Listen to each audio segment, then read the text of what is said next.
As jy hoor, dan vergeet jy. As jy sien, dan onthou jy. Maar as jy doen, dan weet jy. Nou dit is die woorde van Dr. Louis Botma, wat ons toerleier is vir 2 staproetes wat ons jaarliks aanbied.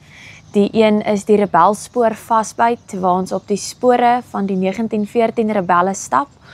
Ons trek saam met generaal Kemp op sy roete.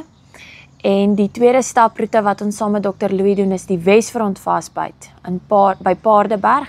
Dit is tussen Kimberley en Petrusburg. En daar verken ons die Wesfront wat dan nou tydens die Tweede Vryheidsoorlog in die geskiedenis aktief was. So ons verken saam met Delaray die Wesfront. Nou ja, dit is dan die 2 staproetes waaroor ons gesels. Hou gerus dop, ons gesels binnekort meer oor hierdie 2 roetes.